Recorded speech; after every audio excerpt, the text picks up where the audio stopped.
2024 లేదా 25లో డిగ్రీ లేదా బీటెక్ చదివారా? సాఫ్ట్వేర్ జాబ్ కోసం ఎదురు చూస్తున్నారా? అయితే కోడ్ జ్ఞాన్ 100 డేస్ కోర్సులో చేరండి, జాబ్ సాధించండి. డాక్టర్ శ్రీ ఆచార్య అనంతకృష్ణ స్వామి గారు, నమస్కారం అమ్మా. ఈ ఎపిసోడ్కి సంబంధించి అసలు ఏం చెప్పబోతున్నారు? లేడీస్ ఎపిసోడ్ చేస్తున్నాం కాబట్టి మనకేంటంటే ఒకటి లేడీస్ ప్రెస్టేషన్స్ ఎక్కువ ఉంటాయి ఇంట్లో, అన్నీ వాళ్ళు చూసుకోవాలి కాబట్టి ఈ సబ్జెక్టులోకి రావాలంటే చాలా కష్టం. ఎందుకంటే ఎంత ఈ సబ్జెక్ట్ గురించి ఆలోచించాలన్నా సరే ఇంట్లో ఉన్నటువంటి ప్రెస్టేషన్స్ కానీ, పిల్లలు, ఒత్తిడి, అత్త మామ లేకపోతే భర్త, లేదంటే ఎక్కడనో వాళ్ళు సిటీకి వచ్చి ఆ లైఫ్ లీడ్ చేయడం, దాంట్లో ఆమె ఒంటరి అయిపోవడం, ఆయన పొద్దున్న నుంచి సాయంత్రం వరకు డ్యూటీకి వెళ్ళడం, ఈ ఫ్రస్ట్రేషన్లో ఏమవుతుందంటే కాన్సన్ట్రేషన్ అనేది రాదు. అవును, కాన్సన్ట్రేషన్ నిజం సార్. కాన్సన్ట్రేషన్ రావాలంటే ఇప్పుడు చాలామంది ఏం చేస్తున్నారంటే మహిళా వాళ్ళందరూ కూడా నేను మరీ థ్యాంక్స్ చెప్తున్నానండి. వాళ్ళు ఏం చేస్తున్నారు, సింపుల్గా వంట చేసుకుంటూ నా వీడియో వింటున్నారు, పక్కన వీడియోలు పెట్టేస్తున్నారు, వంట చేసుకుంటూ వింటున్నారు, ఫాలో అవుతుంది. ఇంకా వాళ్ళు ఏదైనా పని చేస్తుంటే కదా. ఇప్పుడు నిజంగా కూడా నేను ఇంకా గ్రేట్ ఏంటంటే వాళ్ళు టీవీలు చూడడం, సీరియల్ చూడడం మానేశారు మ్యాక్సిమం. ఎందుకంటే మనం ఏం చెప్పామంటే టీవీల్లో ఎంటర్టైన్మెంట్ మాత్రమే చూడాలి, అవి మాత్రమే మనం స్వీకరించాలి. అంటే మన జీవితం ఎప్పుడు ఆహ్లాదకరంగా ఉండాలి, ఆనందంగా సంతోషంగా ఉండాలని చెప్పాము. మ్యాక్సిమం అన్ని పాటిస్తున్నారు. దీంతోపాటు ఏంటంటే కొన్ని నెగటివ్ వర్డ్స్ అనేటివి మనం ఎప్పుడు మాట్లాడుతుంటాం. మన ఆర్థికాభివృద్ధి కోసం కానీ, లేదంటే మన జీవితం బాగుండాలి, సంసార పరంగా కూడా మనం ఎదగాలి ఆర్థిక పరంగా. దీనికి మాత్రం కొన్ని వర్డ్స్ మనం రెగ్యులర్గా యూజ్ చేస్తాం, వాటిని ఆపేయండి. ఇప్పుడు ఎలా ఉంటుందంటే ఒక మధ్యతరగతిని తీసుకున్నప్పుడు లేదా ఉన్నత తరగతి తీసుకున్నప్పుడు కూడా భర్త ఉన్నాడు, పాపం ఒక పెద్ద బిజినెస్ చేశాడు, బాగా డబ్బున్న వాళ్ళు, అనుకోకుండా ఆ బిజినెస్లో కోట్లు లాస్ వచ్చింది. ఓకేనా, తర్వాత మళ్ళీ ఎందుకు కొంచెం నిలదొక్కొని మళ్ళీ ఏదో బిజినెస్ చేస్తాడు, అది కూడా లాస్ అయిపోయింది. ఇప్పుడు బాగున్నంత మట్టుకి నువ్వు గెలిచినప్పుడు ఎవడు అడగడు, ఓడిపోయినప్పుడు మాత్రం అందరు నేను క్వశ్చన్ చేస్తుంటారు. ఓకేనా, నా జీవితంలో కూడా నేను ఎన్నో ఎగురు దిగుళ్ళు ఇవన్నీ చూశాను. విచిత్రం ఏంటంటే నేను ఓడిపోయినప్పుడు నేను ఎవరితో మాట్లాడలేదు, ఈరోజు గెలిచినప్పుడు కూడా నేను ఎవరితో మాట్లాడలేదు. అర్థం, ఎందుకంటే నాకు అప్పుడు మాట్లాడే అవసరం లేదు, ఇప్పుడు అంతకన్నా లేదు. ఎందుకంటే అప్పుడు నాకు మాట్లాడే అవసరం లేదు, ఇప్పుడు నా గురించి అందరూ మాట్లాడుకుంటున్నారు. అర్థమైందా? కానీ మనం ఏం చేస్తామంటే ఒక ఓడిపోయిన వ్యక్తిని కానీ, లేకపోతే జీవితంలో ఏదో దెబ్బతిన్న వ్యక్తిని పట్టుకొని మనం సాగతీస్తూ విమర్శలు బాగా చేస్తాం. అది బయట వాళ్ళు చేస్తే అది బయటని మర్చిపోవడమా, లేదంటే దాన్ని టేక్ ఇట్ ఈజీగా తీసుకుంటాడు. కానీ ఇంట్లోకి వచ్చిన తర్వాత ఇంట్లో వాళ్ళు కూడా అదే మాటలు మాట్లాడేసరికి అతనికి ఏం అర్థం కాని పరిస్థితి ఏర్పడుతుంది. అంటే ఒకప్పుడు ఒక మంచి వెలిగిండు, ఇప్పుడు అలా పరిస్థితి ఏర్పడింది. ఇప్పుడు ఆయనకే డౌట్ వస్తుంది, అసలు నేను కరెక్టా కాదా అనేది. దాంతో ఏమవుతుంది, నర్వస్నెస్ ఫీల్ అవుతాడు. ఆయన నర్వస్నెస్ ఫీల్ అయినప్పుడు ఏమవుతుందంటే మళ్ళీ ఏది చేయడం కానీ ఎదగడం అనేది ఉండదు, ఆగిపోతారు. ఇంకా ఆగిపోతాడు. అంటే ఇక్కడ దాన్ని మనమే కోఆపరేట్ చేయాలి. ఇంట్లో ఇప్పుడు భార్యగా మనం ఏమంటామంటే ఏం చేస్తున్నాడు మీ అంటే, ఏమేలుగా పెట్టిండు, ఇంతకుముందు ఏదో చేసిండు, దాంట్లో మొత్తం పోయింది, ఆ తర్వాత మళ్ళీ ఏదో కొత్తగా చేసిండు, దాంట్లో ఏం కనిపిస్తలేదు, తిరుగుతూ ఉన్నాడు, పోతూ ఉన్నాడు, వస్తూ ఉన్నాడు, ఇట్లాంటి మాటలు మనం మాట్లాడతాం. అవును. ఇప్పుడు అది ఏమవుతుందంటే మీకు తెలియకుండానే అదే అఫర్మేషన్గా మారిపోతుంది. మీ అమ్మ వచ్చింది, నేను చూడడానికి కూతురు అని చెప్పేసి మనల్ని చూడడానికి వచ్చినప్పుడు అంతా అయిపోయిన తర్వాత పిచ్చపాటి మాట్లాడుకున్నప్పుడు ఇదే వస్తుంది కదా, ఏం చేస్తున్నాం వాళ్ళు అనగానే ఇదే మాటలు మాట్లాడు. అవును. ఇప్పుడు ఆమె వాళ్ళ ఇంటికి వెళ్ళిన తర్వాత, వాళ్ళ అత్తగారి ఇంటికి వెళ్ళిన తర్వాత, మీ అమ్మగారి ఇంటికి వెళ్ళిన తర్వాత అక్కడెవరన్నా బిడ్డ దగ్గర వచ్చిన ఏం చేస్తున్నాడు అల్లుడు అంటే ఇది చెప్పింది అది చెప్తుంది. అంటే మీకు తెలియకుండానే అంతమందితోనే అది అఫర్మేషన్గా మారిపోతుంది. ఇప్పుడు పాపం ఆయన ఎంత పని చేస్తే ఆయన ఎట్లా సక్సెస్ అవుతాడు, ఇన్ని అఫర్మేషన్స్ ఆయనకు నెగిటివ్ ఉన్న తర్వాత. ఒక నెగిటివ్ ఆరా అనేది ఇలా ఫామ్ అవుతూనే ఉంటుంది, అది వెళ్ళిపోతూనే ఉంటుంది. ఇప్పుడు వీడు ఎన్ని ప్రయత్నాలు చేసినా వాడు సక్సెస్ కాడు. అర్థమైందా? కాబట్టి ఎప్పుడైనా మీ ఇంటి ఆయన గురించి బాగా చెప్పండి, అలాగే మీ పిల్లల గురించి బాగా చెప్పండి. వాడు చదువుతలేడు, అల్లరి చిల్లరి తిరుగుతున్నాడు, ఏం చేస్తున్నాడు మీ వాడు, ఏముంది మన వాడు సబ్జెక్ట్లో పోయినాడు, అప్పటి నుంచి వాడు తిరుగుతూ ఉన్నాడు, సరిగా ఉండలేదు, ఏ రాత్రి వస్తాడో తెలియదు, ఏం చేస్తాడో తెలియదు, ఏరా అంటే మాట్లాడు. ఈ కంప్లైంట్స్ చేయకండి, భర్త మీద కానీ పిల్లల మీద కంప్లైంట్ చేయకండి. ఇది చాలా మేజర్ ప్రాబ్లం.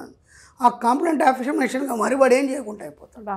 మీ పిల్లల్ని కానీ మీ ఫ్యామిలీని మీరే డిస్టర్బ్ చేసుకుంటున్నారు కదా, కోఆపరేట్ చేయండి. ఇదేముందండి, ఇది కాకపోతే ఇంకోటి మీరు ఇంతకుముందు చేయలేదా, చేసి సక్సెస్ అయితేనే మనం ఇంత సంపాదించాం కదా, ఇది ఒక్కడిపోతే భయం అనేది మీకు చాలా తెలివి ఉంది, మీరు ఇంతకంటే ఎక్కువ చేయగలరు. ఎందుకంటే ఇంతకుముందు అంతా చేశారు కదా, అదంతా కూడా మీ తెలివితోనే చేశారు కదా, మీకు ఎవరు సపోర్ట్ చేయలేదు కదా. కాబట్టి ఇంకా ప్రయత్నించండి, ఏముంది ఇది ఒకటి పోతే ఉంది, ఇంకోటి వస్తుంది, ఇంతకంటే ఎక్కువ వస్తుంది, ఇలా కోఆపరేట్ చేయండి.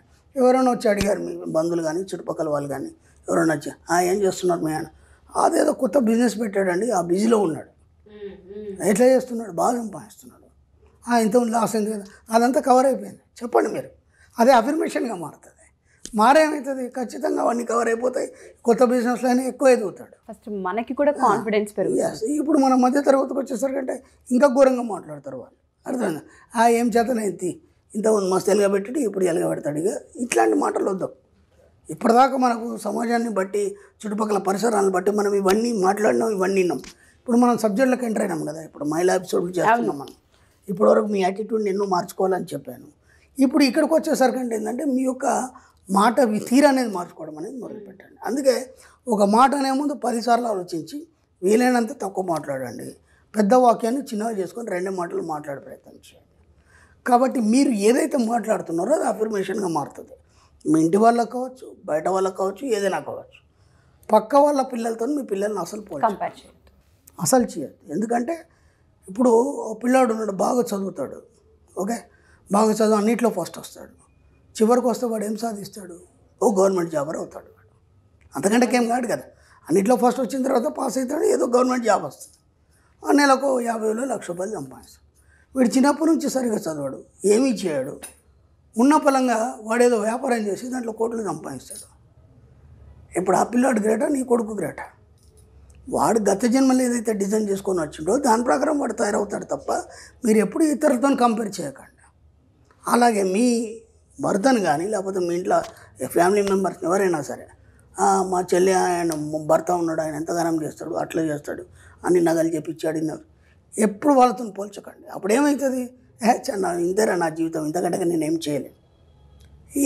ఎప్పుడైతే నువ్వు ఏమి చేయలేవు, నువ్వు దేనికి పనికిరావని ఒక తల్లి కొడుకుని తిట్టిందనుకో, వాడికి తెలియకుండా తన సబ్కాన్షియస్ మైండ్ దాన్ని గ్రహిస్తుంది. గ్రహించేదేమి నేను పనికిరాని వాడిని, నాతో ఏం చేత కాదు, నేనేమి చేయలేను. వీడేమనుకోడు, సబ్కాన్షియస్ మైండ్ ఫిక్స్ అయిపోయి ఇప్పుడు వాడు ఏం చేద్దామన్నా చేయలేడు. ఎందుకంటే సబ్కాన్షియస్ మైండ్లో ఫిక్స్ అయింది కదా. అది చాలా సూక్ష్మంగా ఉంటుంది మన సబ్జెక్టు. లోతుకెళ్ళినప్పుడు ఇన్ని రహస్యాలు ఉంటాయి మన.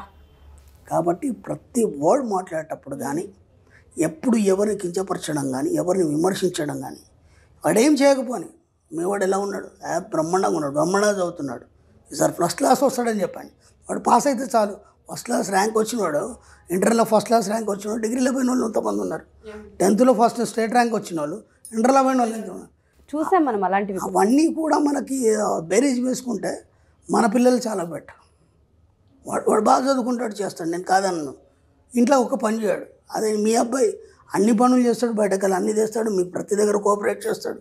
ఒక చదువు అనేది కొంచెం తక్కువ చదువుతాడు. అయితే ఏమైంది, మీ పిల్లలే కదా. అలాగని చెప్పేసి మనం వాళ్ళని కించపరచద్దు కదా. మీ భర్తనే కదా, రేపు మొత్తం మా ఆయన్నే తన మీద వేసుకొని భుజాల మీద వేసుకొని ఇల్లంతా నడిపించాలి కదా. ఒక్కసారి ఫెయిల్ అయినంత మాత్రమేమైంది. మీరు వాళ్ళని కోఆపరేట్ చేయండి. ఎప్పుడు నర్వస్నెస్ మాటలు మాట్లాడకండి. ఎవరు అడిగినా సరే మేము బాగున్నామని చెప్పండి, ఆయన ఇంకా బాగున్నాడని చెప్పండి, ఇంకా సంపాదిస్తాడని చెప్పండి. ఇది అఫర్మేషన్గా మారి మీకు ఎంత కావాలంటే ఆయన తెచ్చిస్తాడు. No words sir. మీరు చెప్పిన ఒక పదం ఉంది, అసలు నన్ను బాగా అంటే ఇట్లా టచ్ అయింది. నాకు తెలియకుండానే ఇంట్లో మనుషుల గురించి తక్కువ చేసి మాట్లాడే ప్రాసెసే ఒక నెగిటివ్ ఎనర్జీ. అదే ఒక అఫర్మేషన్గా మారి మీ జీవితాలు అలాగే తయారై అది గ్రహించం కూడా ఏముంది ఉన్నదేగా మేము చెప్పాం అనేస్తూ ఉంటారు తప్ప మనం ఎంత నెగిటివ్ స్ప్రెడ్ చేస్తున్నాం ఇంట్లో అనేది ఎవ్వరు ఏ ఆడవాళ్ళు గమనించరు. బాబోయ్, నేను గతంలో లేడీస్ స్పెషల్ క్లాస్ పెట్టాను. ఇప్పుడు కూడా మనం పెడతాం, లేడీస్ స్పెషల్ క్లాస్ త్వరలో పెడతాం. అప్పుడు లేడీస్ క్లాస్ అనగానే చాలామంది భర్తలు భయపడ్డారు. ఏం చెప్తారో ఏంటో. అనంతకృష్ణ స్వామి వీడియోలో ఇలా ఉంటాయి, ఇక క్లాస్లో ఏం చెప్పి మార్చేస్తాడో అని అనుకున్నారు అందరు. అనుకొని మీరు నమ్మండి, చాలామంది మగవాళ్ళు ఫోన్ చేసి మా ఆవిడతో మేము వస్తాం క్లాస్కు. కనీసం క్లాస్ బయట 50 మంది వచ్చి కూర్చున్నారు. అసలు నేనేం చెప్తున్నాను వాళ్ళకి తెలియదు. నేను ఇవి చెప్తున్నాను, మీ భర్తను బాగా చూసుకోండి, ఆయన కోఆపరేట్ చేయండి, ఇవన్నీ చెప్తున్నాను. కానీ వాళ్ళకి తెలియదు కదా, లేడీస్ స్పెషల్ క్లాస్కి లేడీసే రావాలి కదా. వాళ్ళ యాటిట్యూడ్ ఎలా మార్చుకోవాలి, మీ యొక్క ఇల్లుని ఏ విధంగా అందంగా తయారు చేసుకోవాలి, మీ యొక్క పరిసరాలను ఏ విధంగా ఆహ్లాదకరంగా మార్చుకోవాలి, సంపద పరంగా ఎలా తయారు కావాలని నేను చెప్తున్నాను. వాళ్ళు ఇంకేదో అనుకున్నారు. తర్వాత అవన్నీ పటాపంచలు అయిపోయినాయి. అప్పుడు అందరు మళ్ళీ సార్ నిజంగా మా జీవితంలో మార్పు వచ్చింది, మా వాడి క్లాస్కి రావడం వల్ల ఈరోజు బాగున్నాం సార్ అని తర్వాత మళ్ళీ వాళ్ళు కామెంట్స్ పెట్టడం అవన్నీ కూడా జరిగినాయి. ఎందుకంటే వాళ్ళు నా రెగ్యులర్ క్లాస్కి కూడా వచ్చి ఉన్నారు.